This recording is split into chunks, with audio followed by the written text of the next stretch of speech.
Tennessee closing bell. Governor Raghuram Rajan exits Mint Street in a few days, and the governor's departure has seen a mixed bag of emotions from all quarters. But the one that matters the most is his own. Here is the man himself in a direct, candid and uncut conversation with Latha Venkatesh.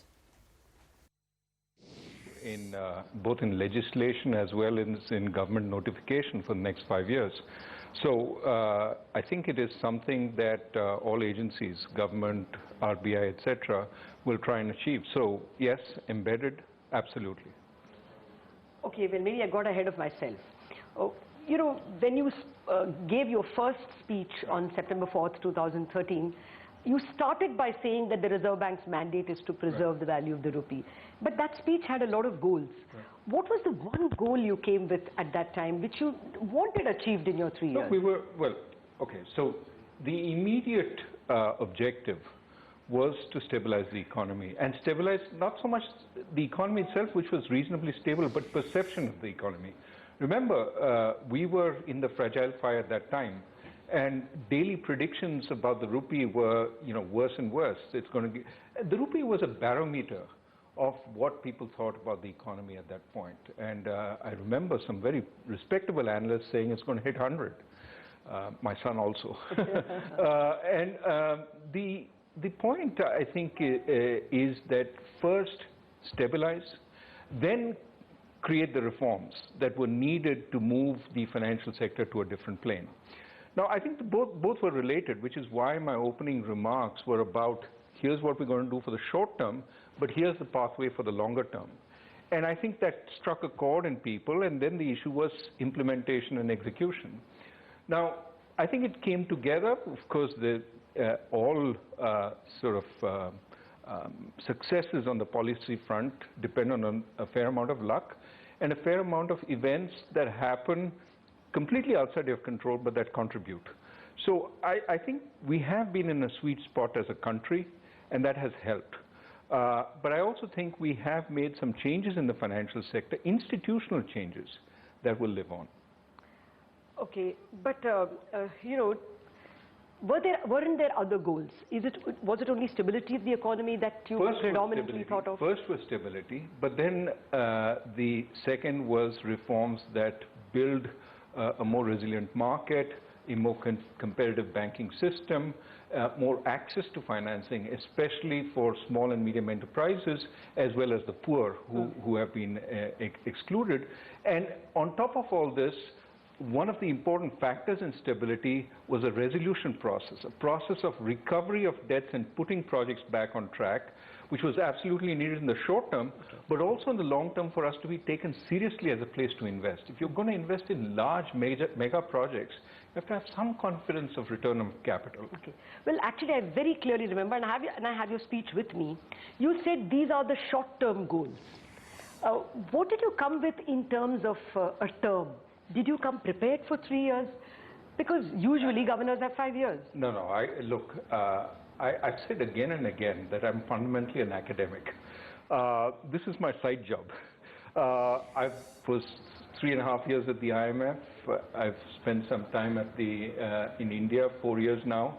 And really, the idea is not to be a career bureaucrat or a career technocrat.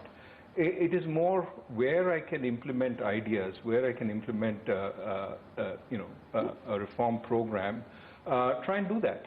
And I mean, this was absolutely a job I wanted to have. I think we've worked together as a team in the RBI. We've got a fantastic team. And we've made a great deal of difference. No, I think, Governor, for the first time, you're not answering my question. It's not like you at all. Yes. Did I come in with 3 years? Yes, absolutely.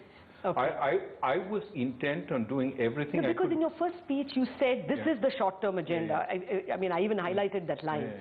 So you had a longer innings in mind, or it was only 3 years? That is your surmise.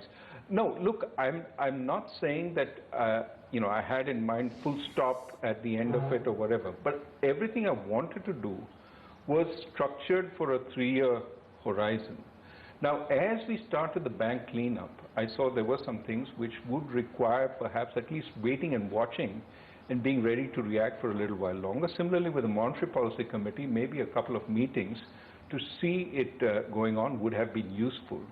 That is why when people kept asking me, are you in for a second term, I said, well, there are things to be finished. So but that doesn't mean in any way that, you know, I was, what's the right way of saying this, that I was absolutely hell-bent on having a second term. No, you just said in your letter to your employees that I would have liked to see these processes complete. Yes. So it appeared that you wanted... I was open for staying a little while longer to see them complete, but at the same time, I was perfectly happy to go. But weren't you, would you have been open for a 2-year term extension up to 2 more years? Look, that's a hypothetical question. It is hypothetical, yeah, but there would have been... I think the main issue is there are some things that remain unfinished, but my sense is 90 to 95% of what I wanted to do, both in that opening statement and that have emerged after that, are done as initiatives where, you know, you need to set structures, ideas have to creep in, etc. What is left to be done is, you know, to see it through, and that also requires thinking, that also requires changes. But that is also a much longer term issue. And really, this job is never done. You can never say... Okay, let me put it this way. Yeah. What could have kept you? I'm telling you that there are a much larger number of people who would rather you stay. Right. So, I mean, what could have kept you? No, look, I think there was a process of dialogue with the government, and you know, dialogue eventually didn't reach a place where we could agree that I would stay on. That's essentially what happened. So, given that, there is no point talking about what could have happened and what would have happened. Is it that